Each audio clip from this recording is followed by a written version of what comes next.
Well, hello, Anselm Society. It's my lovely wife, Christin and me, and we've been watching Billy Collins and Yo-Yo Ma, and so many others do live things from their homes, so we thought we'd do the same. Great to be with you today. All right, you can't see it, but I've got my little Tolkien sticker on my laptop here, and that's how I'm going to read your questions. We're here on the campus of Virginia Theological Seminary, and that, incidentally, is where C.S. Lewis's secretary, Walter Hooper, went to seminary years ago. We just found out. So, yeah. So we're here. I'm glad tech is your responsibility. And I wish it weren't. Things never go right for me. So. Yeah. She only married me for the tech support. Really. This is true. I will ostentatiously take a sip from my Magdalen College, Oxford teacup. Thank you very much. So, I see Misha Willett is there, and hi Terry Moon. Hi. Yay! All right. We're pulling up the questions here.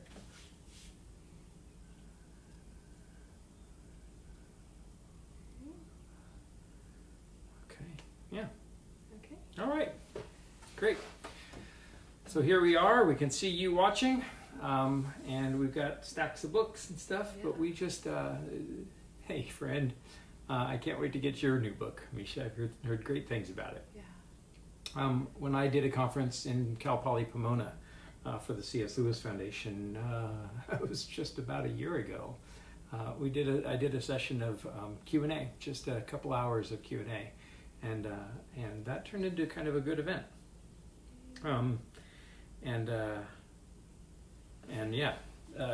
so we decided let's do it. And this is the most dressed up that we've gotten. Yes. I actually changed out of my daytime pajamas for this. So Misha says he's inviting some folks, and he has a question. Also want to point out in the background, Larry Bechtel. His father was an English professor at Wheaton College. And he designed the bust of C.S. Lewis that is there on Tolkien's writing desk at Wheaton. And so with a gift from my father's estate, once he passed away, I had that bust made. And right next to it, you probably can't see. Let's see if I lean over there. Maybe you can see it. Oh, yeah, there's our C.S. Lewis puzzle from Barnes & Noble. And next to Lewis on the other side is our beautifully etched Pints with Jack whiskey glass, the Pints with Jack podcast, yes. David Bates. And Matt, David and Matt are doing a wonderful podcast, and this season they're doing Till We Have Faces, so I've been flattered to be on and to guest. So you can see some of our 150 books in the background. If you have really good eyesight, you can see my bottle of Vat 69. Walter Hooper tells me that's the kind of scotch that Lewis used to like to drink. So, and we have a few of our favorites here. So. Absolutely. All right, free shot at the first question, yeah? Sure, yeah. If you have any questions about Lewis, about any of the books that he's written, or Narnia, and there's something that we can help with, we would love to. I was speaking at the Foundation retreat as well, and one of the topics that I've been sharing on a lot lately is the women in C.S. Lewis's fiction, and especially the women of Narnia, and what we can learn from them, and their examples for us, what great fictional characters they are, what they teach us about Lewis, but more importantly, what they teach us about life and about faith and the journey of faith. And so if any of those kinds of questions come up, we'd be happy to talk to you about that too. We wish that we had our copy of Women in C.S. Lewis. It's somewhere in the shelves back there. Sorry to Carolyn Curtis and Mary Pomeroy Key. We both contributed to that book.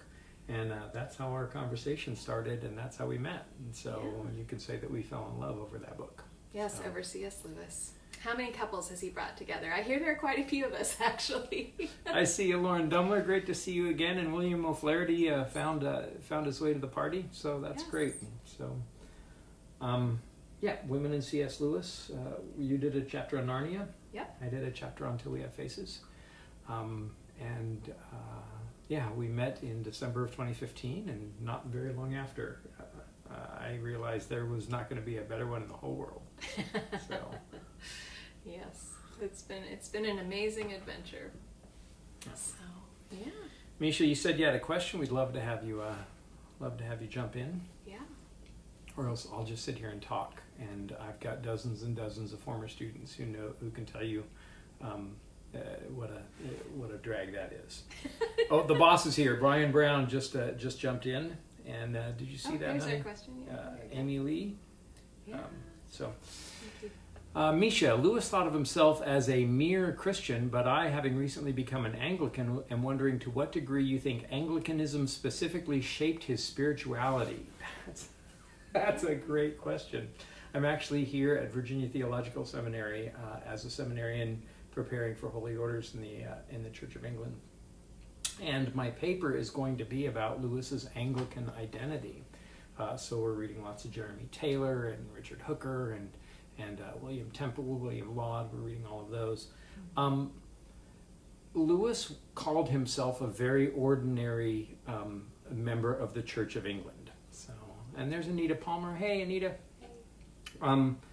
He says that he was neither particularly high, nor particularly low, nor particularly anything. So in the Episcopal Church, high church is lots of smells and bells, incense and bells and really high liturgical style robes and everything.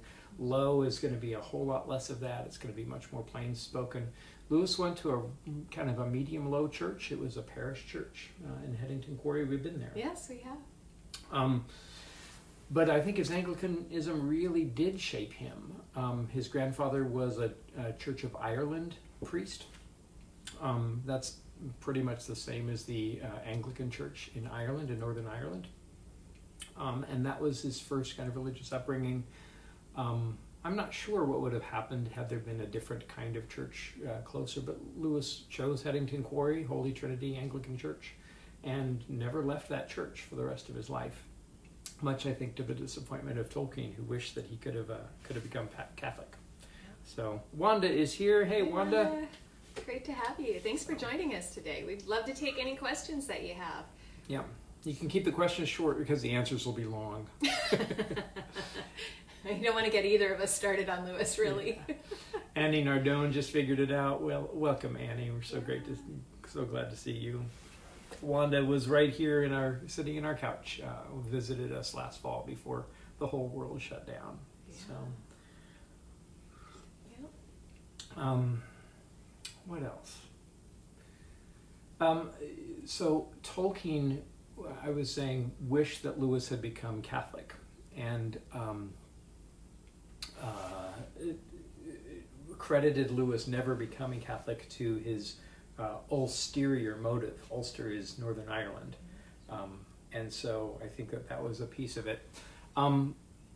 So when he says to Joy that he says his prayers, does he mean he prays the office? Are you talking about the movie? I'm not sure if he ever said that when he would have said saying his prayers. But Lewis talks about doing formal prayer, reciting his prayer. I'm not sure if he used the daily office. I've never had a chance to look at the Book of Common Prayer. That book is actually at the Wade Center, which is of course shut down as well, but they have an archive of many of Lewis's books. I think he kind of did both. He talks in Letters to Malcolm about silent prayer. Yeah. And he says that he can't always do that. He would often have to use set prayers. He writes in Mere Christianity about using the Our Father, and that's a great way to start praying. So, not sure if he did the morning office. He certainly went to chapel every day. Yes. When he was at Oxford, and then I'm sure in Cambridge. We actually had a chance to meet Simon Barrington Ward, who was the chaplain at Magdalen College, Cambridge, and is a retired bishop there. So Kim DeSells says, did any of you read Becoming Mrs. Lewis? And we did. Patty is a friend of ours, and we were all at the Lewis Foundation retreat last fall, and so we had a good time to catch up there. And it's a lot of people have been reading Becoming Mrs. Lewis and reconnecting with their love story and trying to figure out more about how to understand and appreciate joy. That's something that Andrew has talked about. There have been a lot of misconceptions about Joy Davidman, a lot of misunderstandings. Some people seem to embrace her right away, but other people seem to really hate her. Yeah. And some of that is due to some misunderstandings and some things in her in the biographies that have been written about her so far. They seem to be a little bit I don't know, a little bit Yeah, they're certainly ambivalent. ambivalent. There's an Yeah. ambivalence in some of the biographies. I wanted to mention that Patty Callahan, who's the best-selling author of Becoming Mrs. Lewis, had to cancel this month a book tour because on the 24th, her paperback of Becoming Mrs. Lewis just came out with additional material.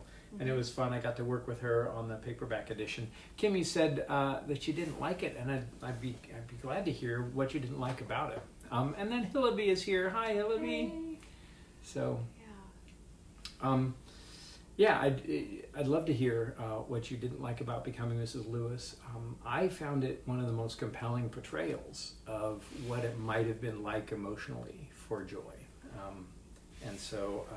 Yeah, we don't know as much about her, from her perspective. And Andrew and I have talked about this. Sometimes we've seen people get very territorial about Lewis, and we think that even one of our first arguments was about Lewis, because we all have our own kind of connection to him and our own relationship with him, such as it is. He's a mentor to many of us, and sometimes when somebody else shares their perspective or we don't always see eye to eye, and we feel like there's some of that in people's relation to Joy as well, that some people, he's their Lewis, and they don't always like the way that she related to him, or that she connected with him. And he was hers. Yes. More than anybody else in this world. Exactly. There have been a couple of other biographies of Joy, and a lot of times people come away kind of not liking her. And I think that Becoming Mrs. Lewis gives, I think, a good reason why you can like her, at least understand her journey. Stephanie's here. Kristin's sister-in-law is here. My sister-in-law. Kristin's sister is here. Yeah. I'd love for you to follow up on that question if you want. And we're wide open for more questions. Otherwise, we'll just keep. We've been reading. I've been reading or rereading lately Mere Christianity, and I couldn't honestly remember if I had read it before or if I just read so many quotes from it and so many parts and pieces. But our church started a book club, and of course, unfortunately, we've had to put things on pause. But even this morning, reading, I don't know if you can see it there, Mere Christianity. There's just so much that's powerful and relevant to what we're going through today. Yay! Hey, Taylor. Hey, Taylor. Let me just share, while we're waiting for some more questions to come in, let me just share with you a great quote that I read today. Yeah, while you're looking for that, our new church is All Saints Chevy Chase, Pastor Ed Kelleher, and Matthew Keselowski, and Mother Britt Frazier, BJ Berstrom. And so we're grateful to have that as a home church. And we were doing a Lenten series. Britt Frazier just graduated here from VTS and invited us to be part of their Wednesday night class on Mere Christianity. And so we went for one session, and then the virus shut everything down. But it's been a good excuse for me to get back into Mere Christianity and to read it again. And, we've been struggling like a lot of people we know. We've spent more than a few days in our pajamas lately. Can't go anywhere, can't do anything, eating our feelings, One of my classmates posted, it's not the freshman 15 to worry about, it's the COVID-19 that we may be putting on. And we've been talking about how to kind of make the most of this time and how to pull ourselves out of this and head in the direction that we want to go, and not let what's going on in the world, of course it's going to deeply impact us, but not let it derail us. And Lewis, I read this quote this morning. I thought this was so powerful. He says, "Good and evil both increase at compound interest. That's why the little decisions you and I make every day are of infinite importance.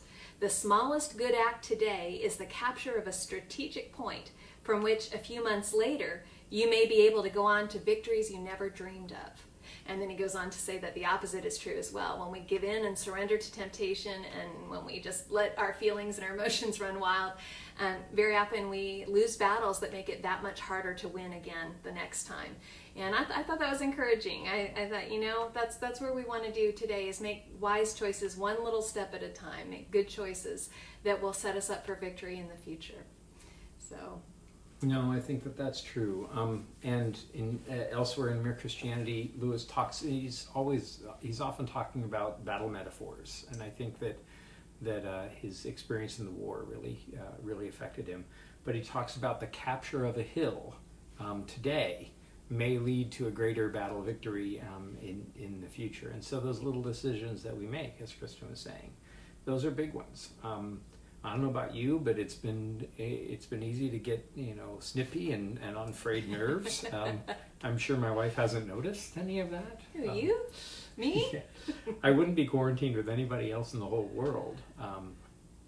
But yeah, proximity, it can be tough, and I think that counting your words and then making quick adjustments. I think that's a good lesson we can take from Lewis.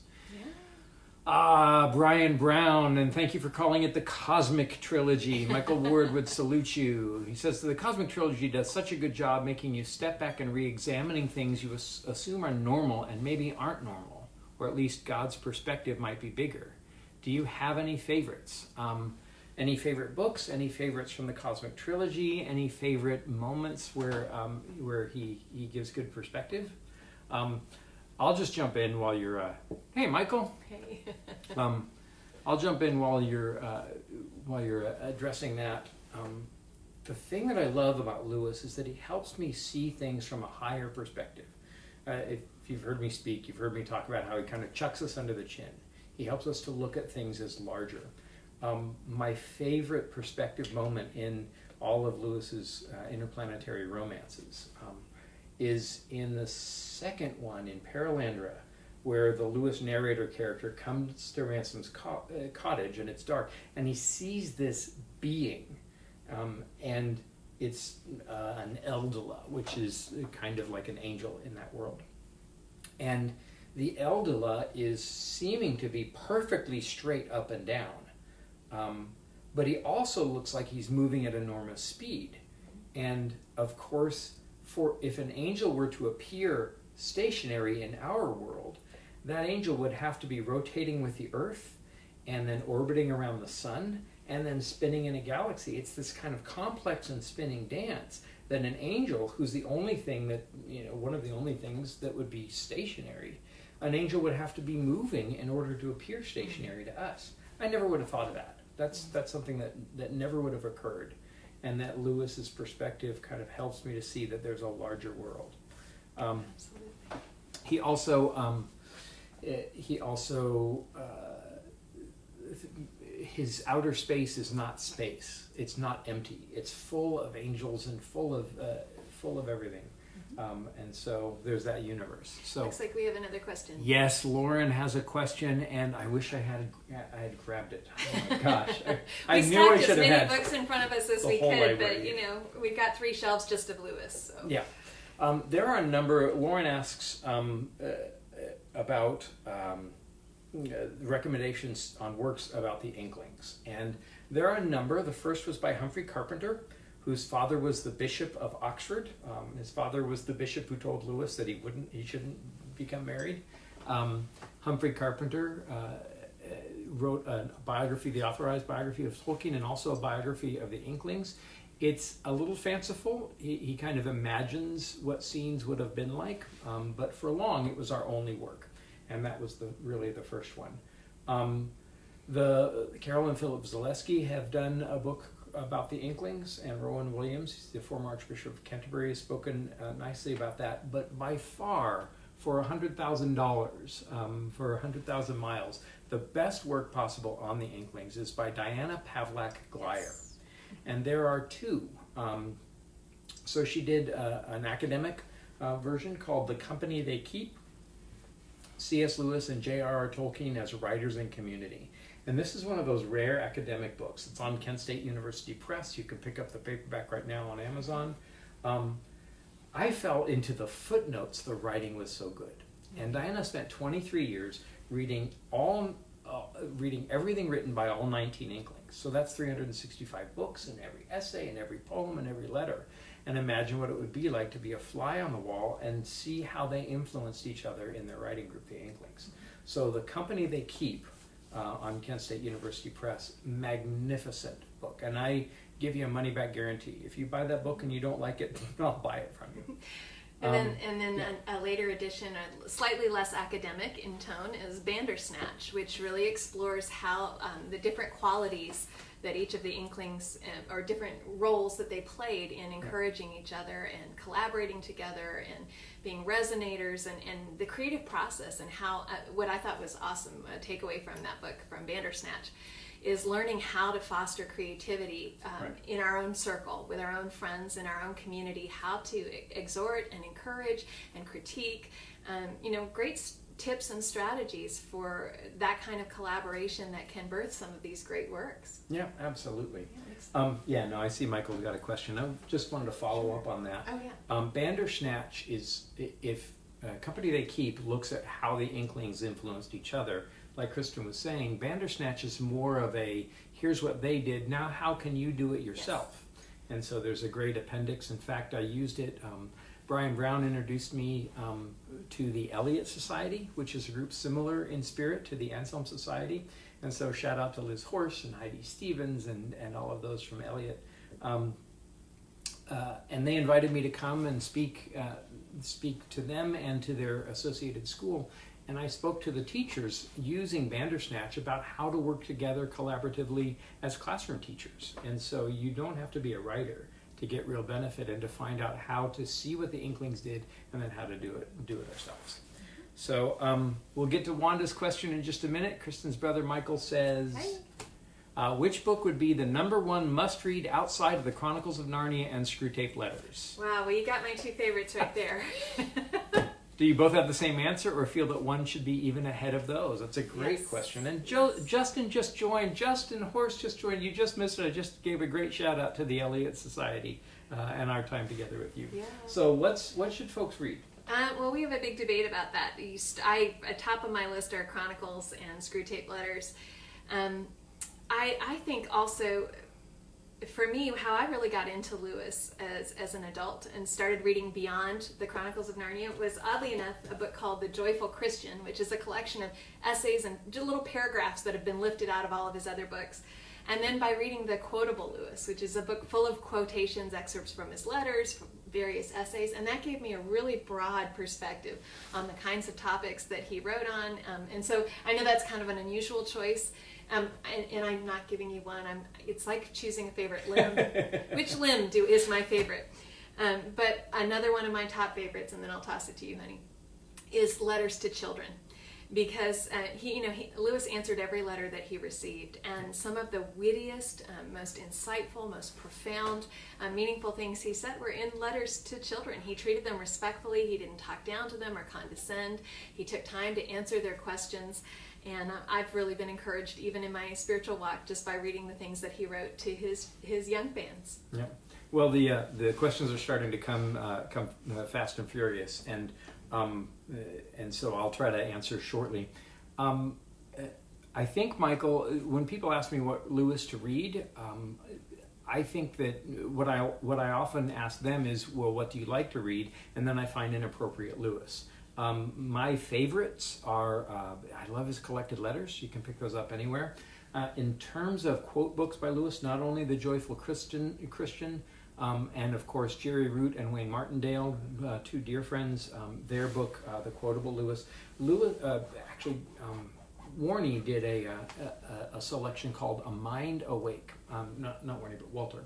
A Mind Awake, and it's the first anthology of Lewis, and that's a really good one. It's organized categorically. So Lewis said that far and away his best book was Till We Have Faces. So here's the first American edition, and here's a shout out to Linford Detweiler from Over the Rhine, who gave me this beautiful edition. And then this first British edition was a gift from Stephen Beebe, who's got a wonderful book on Lewis Communications. For my money, this is far and away Lewis's best book, and I haven't gotten to the bottom of it. I love it. I love it too. I mean, yeah. It really you can't really go wrong with Lewis. But if you're more interested in where you should start, let's set up a time. Message me on Facebook, and I'd be happy to find out what you'd like to read, and then steer you in that direction. So let's see. They're starting to stack up. Wanda has the comment of she was frightened by That Hideous Strength, and I think that Lewis was deeply in touch with cruelty. And that was kind of a part of his unredeemed life, was a commitment to some of that stuff. And so I think that some of Lewis's own darkness kind of comes through in those dark moments. Hillary says, and I'm going to give you Brian's question to think about. Yes. And then I'll return to Hillary's. So Brian wants you to know, he says, give us a window into how you found Lewis helpful in your work, helping people break free of fear and guilt. So I'll let you ponder that for a second. Hillary says, writing on when a man is getting better, he understands more and more clearly the evil that is still in him. The thoroughly bad man thinks he's all right. Discuss in light of sharing the gospel in love. I think that Lewis says in the talks that became the Four Loves, Lewis says, and William O'Flaherty clarifies that Clyde Kilby edited Mind Away. Lewis says that to love is to go out of ourselves to meet someone else. And so, Hillary, when it comes to the gospel, it depends on how lost the person is. And I think that Lewis's encouragement is to really go out of myself when I share the gospel in love. Like St. Peter said in chapter 3, verse 15, always be prepared to give an answer for the hope that lies within you with gentleness and respect. And so I think the first move is not what can I do to prove myself right, but how can I meet this person in love? Jesus says if a cup of cold water is done in his name is done unto him. And so find out where they are. Spend some time doing what I learned here in one of my classes. Do some deep listening. Ask a lot of questions. I'm lousy at that, as those of you who know me know. But find out where they are, and then and meet them in their need with love. Be ready to stand up against the darkness. But some people who are very, very dark, any step away from some darkness is a step closer to the Spirit of Christ. Brian, thank you for asking. I have written a couple of books on facing fear and letting go of guilt and discouragement and defeat. Those are issues that I've been wrestling with all of my life. And how has Lewis helped me with that was the question. Well, I think I have to go all the way back to just my personal spiritual walk with the Lord. As a child, I read the Chronicles of Narnia over and over and over again. And I understood, as Lewis said, children always get it. Aslan is Jesus, right? And the Chronicles of Narnia really helped me to connect with Jesus and to understand his nature, maybe better than some of the kind of pie-in-the-sky, abstract theological things that we sometimes mistakenly tell children. Trying to relate to those Bible stories, but also those Narnia stories where, Aslan breathed on them. Well, just like Jesus breathed on his disciples. But Aslan breathed courage into Susan and Lucy. He guarded Shasta and protected him. Those stories really resonated with me. And sometimes in the dark of the night when I was battling my own demons, my own fear, I would think about Aslan and I would try to picture him. Somehow that was easier than picturing maybe Jesus breathing on the disciples. but it was powerful imagery that really comforted and strengthened me as a child. And as I began to really know Jesus for myself as a young adult, to make that adult commitment of my life to him, and then to begin to read more Lewis, I found there a wise mentor full of encouragement and guidance, sound theology, which really helps, believe it or not. And also, Lewis talks about fear being an affliction and not a sin. And I think that's really important. That's been key to my understanding too, to understand that battling sin, sometimes we slap fear down with these kind of slap-happy cliches and bumper stickers about having faith. But it can be really an affliction. It can be torment. It can be something you really wrestle with on all kinds of levels. And so understanding and crying out to God, a little bit ago, and this will be my last comment on this for right now, but I mentioned C.S. Lewis's letters to children. And here's the kind of advice that he gave to a little boy called Lawrence, who was 8 years old. He says, Lawrence was worried that he might be an idolater because he felt like he loved Aslan more than he loved Jesus. And Lewis goes on to explain why that's not true. But he says, God knows quite well how hard we find it to love him more than anyone or anything else. And he won't be angry with us as long as we are trying. And he will help us. And that kind of encouragement, whenever I have been battling fear in my own life, or guilt, or discouragement, or defeat, that kind of encouragement from Lewis, that God knows how hard it is. He understands our circumstances. I posted a quote from Mere Christianity on that on Facebook earlier. He understands, and he's not judging us as though we didn't have any of these issues, but he loves us and he will help us. And so that kind of, Lewis has informed my spiritual journey all along the way. Yeah, no, it's Psalm 103. He remembers, he knows our form, and he remembers that we are dust. For a while I used to say that was going to be my life verse. I feel like I was in the dust a lot. That little boy, Lawrence Craig, who wrote to Lewis, is actually a Facebook friend of mine now, and in his 70s, I think, in Ohio. I didn't mention that Amanda Dosher is joining Hi, us, Amanda. and she's a dear friend of ours here. So welcome, Amanda. And I see William O'Flaherty.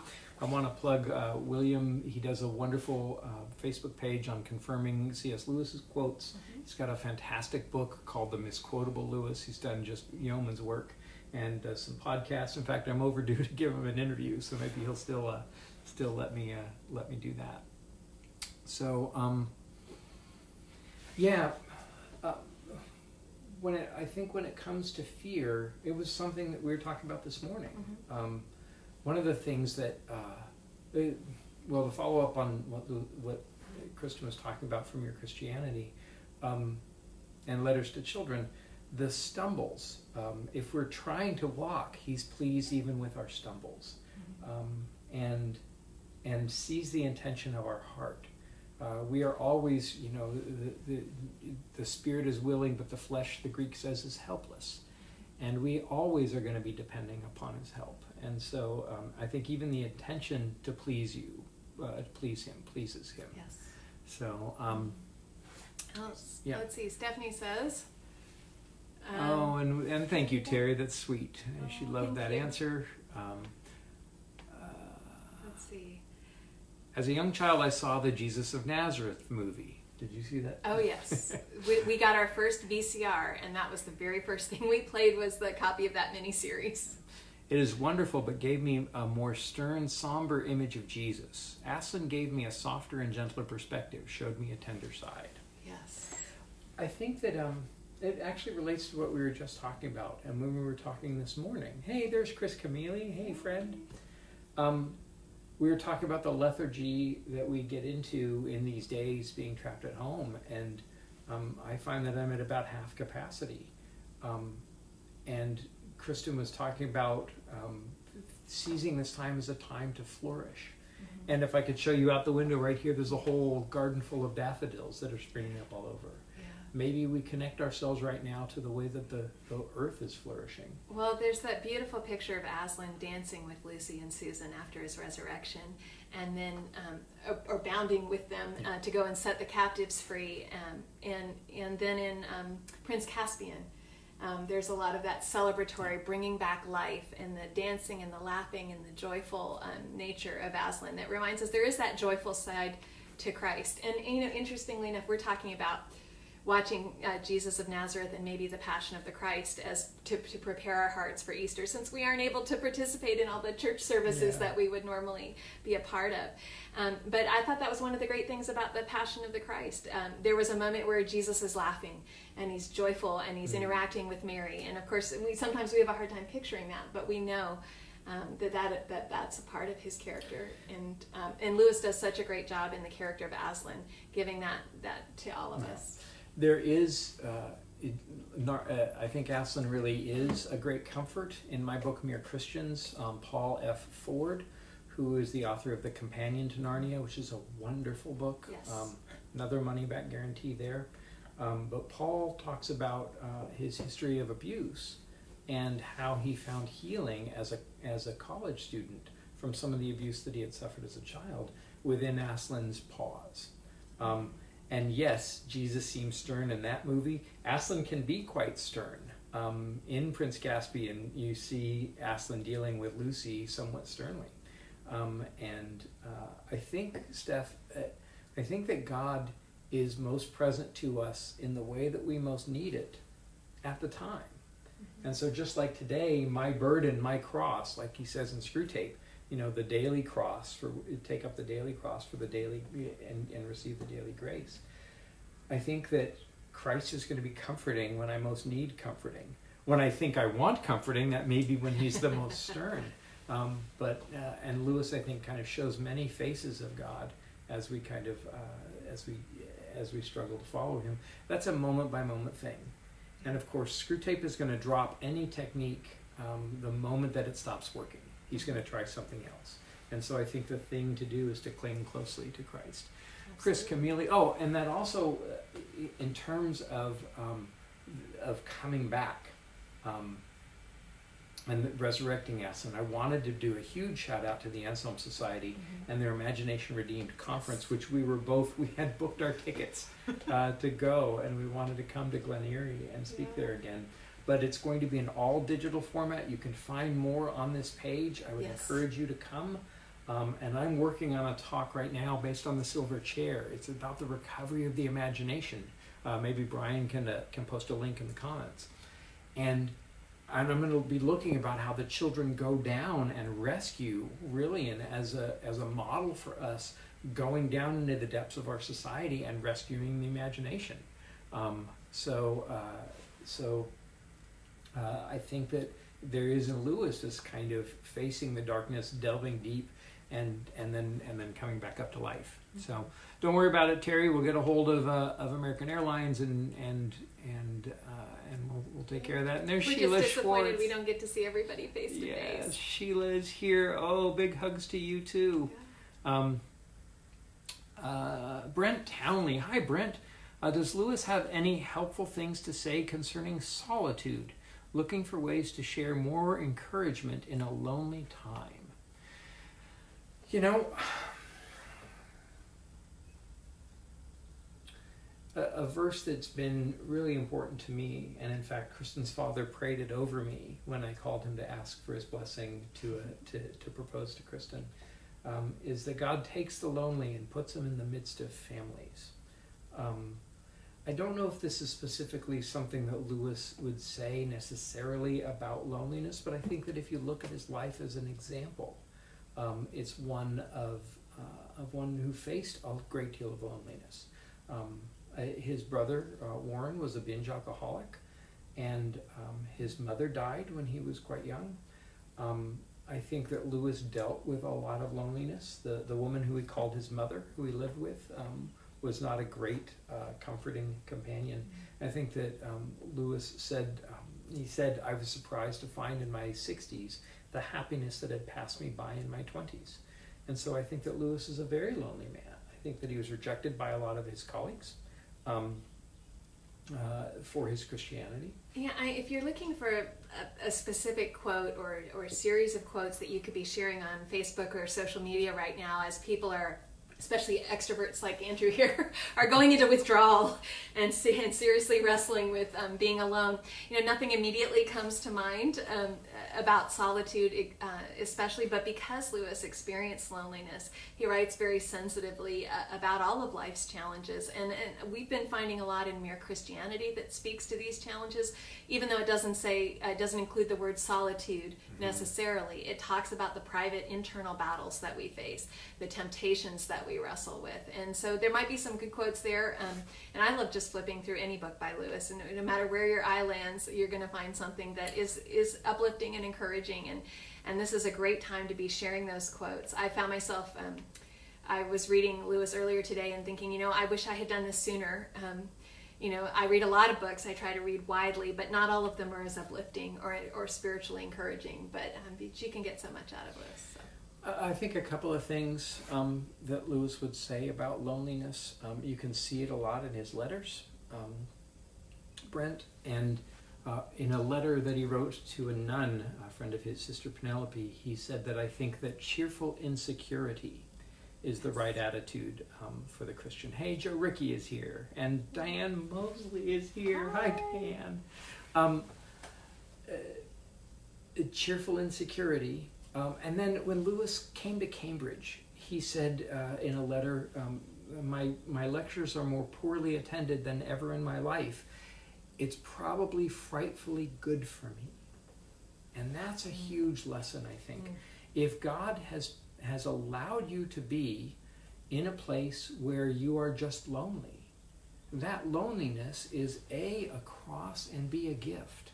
And that loneliness is planting seeds, even those seeds sown with salt tears, that will one day blossom into the great company that we will get to keep when we join the great cloud of witnesses. This is not me blithely saying we'll get over it, because I spent a lot of years lonely and hoping and praying for Christin and having those prayers not answered. And I could only through clenched teeth say, the lines have fallen for me in pleasant places. It didn't feel very pleasant for a long time. But Lewis would say again, that loneliness, that solitude, that's a cross that can be borne. And that's also a place where God can set you free. And maybe this is me speaking more as a future priest than as a Lewis scholar. But I think that that Jesus said that all who come to me, all the Father gives to me will come to me, and no one can take them out of my hands. And if you are in a place, God in his love and his wisdom has allowed you to be in that place, and will surely meet you there with provision, and will allow you to see his love today. And that's what daily bread means. We were talking about this morning. There are, I think, only 3 times that the word daily is used in the New Testament. We need to do a little more research, but just off the top of our heads. Daily bread, take up your cross daily, and encourage one another daily. And encourage has the core word of that is heart. And so it's to lift up each other with love. That's what I think encourage means. And so I think that if you're lonely, receive that as a cross. But also look for God's sustenance to you, his daily bread to you in that. And then look to reach out, because no matter how lonely I was, I could think of 100 people in my town who are lonelier than I am. So maybe don't waste that loneliness while he has you there. And we're behind on those. Thank you to William for posting your link. Thank you to Brian for posting the link to the conference. Vicki has a Vicki question. Davenport, yes. As a matter of fact, we do have a recommendation. Would the companion help understand the Chronicles? I've never been able to read it all the way through. Thank you for the recommendations. Hey, Vicki, thank you for being really honest about something that some of us don't even like to admit, and that it's sometimes it's hard to read Lewis, and not every genre of books that he wrote, and he wrote in a wide genre, are his favorite, are our favorites, and that we connect with. In fact, Andrew mentioned earlier the Cosmic Trilogy. I only just finished reading the Cosmic Trilogy this summer because I didn't like it. I don't like it. They're not my favorite. And many people have told me kind of sheepishly, I don't really get into the Chronicles of Narnia. Hey, there's nothing wrong with that. It may not be your favorite type of literature. However, the stories are really powerful. And yes, absolutely, Paul Ford's book is a great book that kind of helps us connect all the different characters. And it's written like an encyclopedia. So you look up the topic and you can read more about it. I happen to have written a book. Yay! If she wasn't going to promote it, I was going to. Called A Family Guide to Narnia, Biblical Truths in C.S. Lewis's The Chronicles of Narnia. And my goal, as I mentioned earlier, loved the scriptural connections that I made even as a child. I could recognize that character was Jesus. I could recognize that certain things seemed to come right out of the Bible. But the older I got, the more I found myself, I would be trying to come up with a biblical example, and a scene from Narnia would pop into my head. And I think, oh gosh, no, I didn't mean Narnia to confuse Narnia and the Bible. But then one day I sat with that thought and I realized, why does Narnia keep popping up whenever I'm looking for a biblical example? What would Jesus do? How should I handle this situation? And I realized because so much of it was founded on scripture. There's scripture all the way through from beginning to end. And, for me as a teacher, I had the opportunity to read the Chronicles to kids. And we had these teachable moments where they were into the story. And I wanted to say, isn't that just like Paul, what he said in the New Testament to the believers there? Or wait, was that Jesus? Wait a minute. Am I thinking of the Psalms? And it wasn't a great time to pull out a concordance.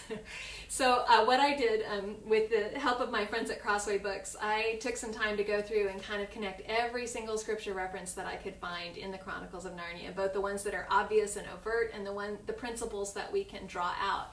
And so if you are, as an adult, trying to get the most out of the stories and kind of maybe find a biblical devotional component that might help you, especially since you've had trouble getting into the books before, I would recommend that you take a look and maybe use it as part of your devotional life. It's not just for kids or for families. She does a blurb at the beginning for each, an explanation of each book, and then she goes, I swear to you, it's wonderful. She goes chapter by chapter through each of the books, looking at the scriptural references. Now, we've already sold Vicky, and so Okay. she's ordering the book on Amazon right now.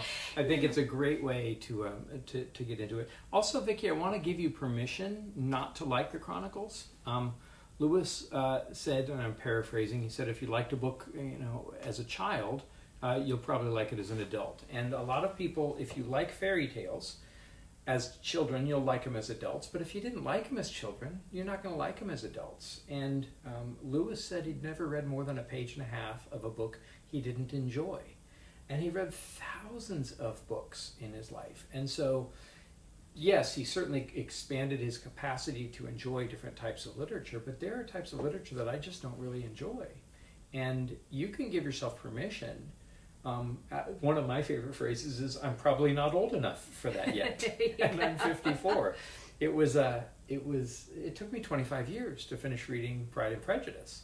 I started reading it senior year in high school, and I didn't finish it until I was 43. Do you appreciate it now, right? Now, I had to be 43 before I was able to really appreciate and enjoy the humor. We talked about that the first time we met face to face. We were talking about books that we love to read, and I told him about one of my favorite Jane Austen books, because I'm a huge Austen fan as well. Yep.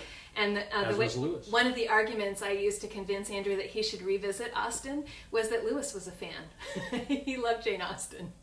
Well, yeah, that didn't help all that much, but she was cute. I wanted to impress her. Will you hand me the Chronicles? Stephanie said that you were her teacher in 5th grade. Yes.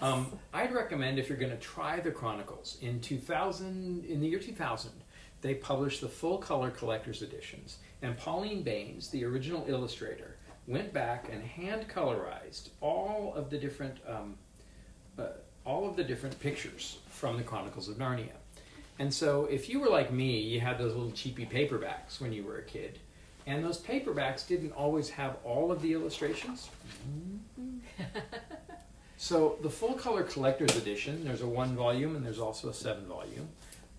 The full color collector's edition she went back and hand colorized all of her old illustrations, and these details just jump out. Mm-hmm. They're really sturdy.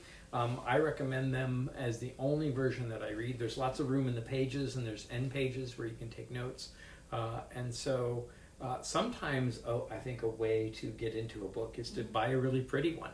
Yes. When Lewis was in his teens and had some pocket money, his letters are full of descriptions of this book and this book or that he loved. And so the bodies of books, I think, have a lot to do with it. William points out that Focus on the Family did a great radio theater version of each of the books in the Chronicles. And that's how some members of my family have read the Chronicles, by listening to them on road trips. And they're pretty faithful, pretty accurate, really enjoyable. So thanks for that as well. Yep, Michael York narrated a version too, Michael York and others. And so, if you were more an auditory listener, that's good. So what does Wanda have to say? Oh, and Stephanie said that Christin bribed her. And so, I have bribed a lot of students into reading and learning to love reading, and I do not apologize for that. My feeling is whatever it takes to get you started, and then those great stories will take over, and you'll be on an adventure, a lifelong love of reading, hopefully. Yeah, but also give yourself permission to only read the thing that you're in the mood for. You say that now, but whenever I point out that I don't enjoy Surprised by Joy, we have words. Yeah, well, that's just because I'm not old enough yet, I guess, to enjoy Surprised by Joy. I appreciate that. So, as Stephanie said, she'd only let her read a chapter a day. It brings, I think, I love Steph's comment. It brings out a really good point and an experience that I actually shared when I read the Harry Potter books, another place where we don't necessarily agree. Joe Rowling, the author of Harry Potter, said that she can't walk through a room and see a book by C.S. Lewis and not stop and pick it up. I loved those books, and in fact, I started reading them while they were still coming out, and so I would buy but not read the next book in the Harry Potter books because I didn't want the story to be out. So I would buy the penultimate, the next to the most recent, and then the next one, and then I would devour the one that was the one before the current one, and I wouldn't read the next one until the following one had come out. And I think a lot of people learned how to love reading from reading Harry Potter. But for me, part of the advantage that it added was I knew how the children must have felt in the 50s when Lion came out in 1950. Can you imagine having to wait for a year or 2 years for the next Narnia Chronicle? And so that was an added pleasure of reading Harry Potter, that it gave me the experience that children must have had of Narnia. So there are a bunch of different ways of enjoying a book. Mm-hmm. So John Broughton is here. Hi, hey, John. Sweet John, we've been praying for you. Mm-hmm. Kristen's cousin. Lots of friends and family. This is a great way to connect, isn't it? We're so glad that you've joined us this afternoon. Yeah, absolutely. Vicky. Oh, yeah. I'm sorry, there's one in there, I think. Which one? No, Wanda was talking about how Lizzie, who is a dear friend, Wanda's daughter Lizzie, came to visit us in Houston, and cheers to Lizzie. Yes. And a passage of Narnia was read at her wedding. Yes. I was a college teacher for a number of years, and one of my students passed away in a car accident, and was blessed to read the very end of The Last Battle at her funeral, asked by her mother. And so there are a lot of wonderful passages. I think The Last Battle has to be one of the most powerful ways, or one of the most encouraging ways that I've ever read to look at the end of the world, the end times, sort of the horrors of Revelation, and put them in perspective and give us a glimpse of what heaven must be like, a really powerful, positive glimpse. And I read that too when my aunt was dying of cancer. We kept vigil around her bed, and there were certain books that she had been reading that we took turns reading from to kind of encourage her heart as we sat there. And one of them that we read together was The Last Battle, and that glorious scene at the end. It's just so powerful and reminds us of the hope that we have. Yeah. Oh, there's Nicole. Nicole Howe. Yay! Hi, Nicole. We met at the Lewis Retreat at Camp Allen. Steve Fonzie Brown says that each book is self-contained stories, no cliffhangers. Yep. Yes. I'd also recommend, I think a revolutionary book on the Chronicles of Narnia is Michael Ward's book on the planets. He's got a book called Planet Narnia, The Seven Heavens in Lewis's imagination. And he discovered that the Seven Chronicles, and he makes this case that the Seven Chronicles correspond to the seven medieval planets, and even some of the astrological and mythological connections there. And that's a brilliant book and certainly worth a read. Vicky asked if we could post the titles of some of the books that we've mentioned. How many did we I mention? feel like we may have accidentally mentioned a couple hundred, but we will definitely try. When this is over, we'll list some of the books that we have recommended. So we'll that sit down and then we'll post on the Anselm page. We'll just we'll list the books. You'll forgive me for not looking up links to all of them, but most. I of them started are trying to do that a few minutes ago. If you saw me, I'm over here on my, and then it's just there's too much, so we'll do that later. Yep. So, Misha Willett, you've redeemed this technology for me. I've never done it, but I think a poetry reading in this format could work. Yes! Yay! Yes, Misha, I want to hear you read your poems, and please do.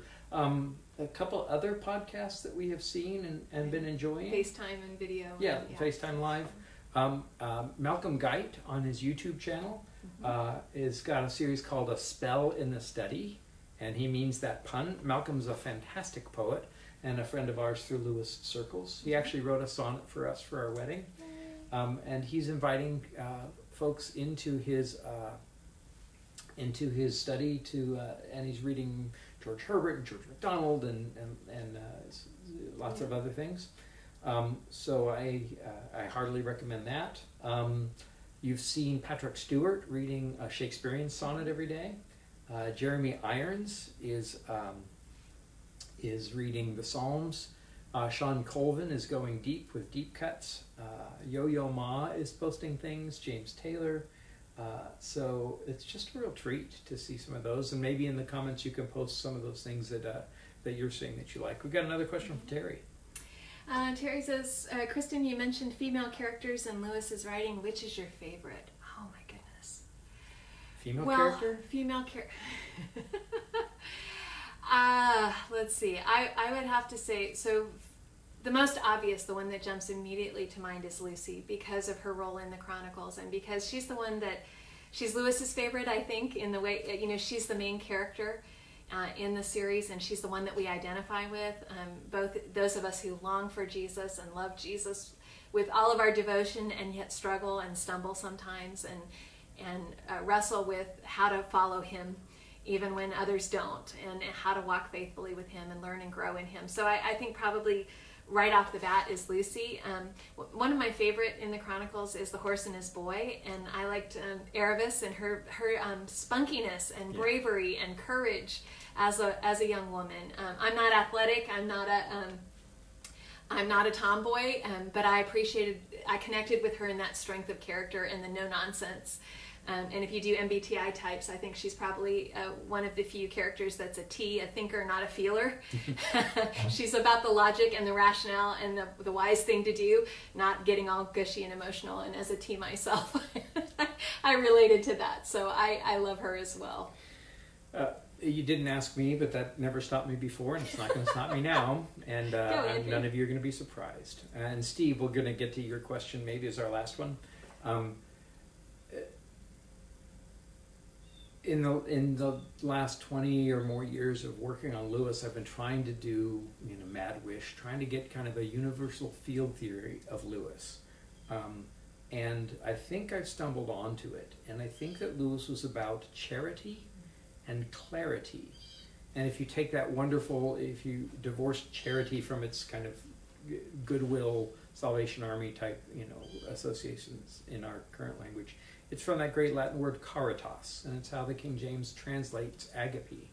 I think that Lewis was much more concerned with love than he was with joy, the concept of joy. And I think that all of Lewis's books are tending towards love. And I think that what his mission was to clarify things.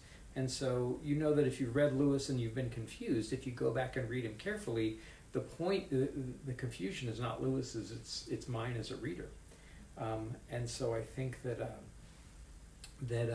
Lewis is trying to make things clear, and that's part of why lucid Lucy is the one who sees things clearly and always sees things first, almost always. Lucy recommends, or reminds me most of what Lewis is about, which is about seeing God's love clearly, and seeing clearly how to love one another. And for me, that's the heart of what Lewis is about. But fortunately, as a future minister, that's the heart of the gospel, is to love and to see and to recognize people. And most of my failures are failures of clarity or failures of charity. And that's part of why I love Lucy. Although I love Orwell, best of all. So that's a whole nother podcast. And maybe if there's enough interest, we may we're do running another. out of time, believe it or not. We are. At the beginning, I wondered if we'd have enough to fill an hour, but thanks to you all and your great questions, absolutely. And thanks to William for being kind of our live blogger with the great links. Next time we'll just have William on, and he'll be our designated awesome.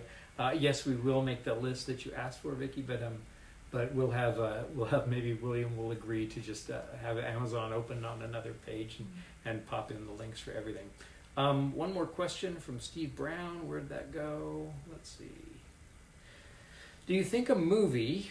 and there's Martin Harborn. Just happened across your podcast. And you're back from Oxford where you spent so much time. Well, welcome, Martin. I don't know about you, but I'm getting emotional from time to time during our quarantine time. And I looked over at Christin and I saw a picture. And the streets of Oxford were empty. And I thought, nobody's drinking beer in Oxford. And it brought me to tears. I had to, comfort myself with a beer. Right. But Steve Brown says, do you think a movie of Horse and His Boy would ever be made in today's political and religious climate? So that's a longer question. It is, and the challenge will be, will any other Narnia movies be made? Right now they keep talking about them and teasing us and promising that they will, and they don't for various reasons.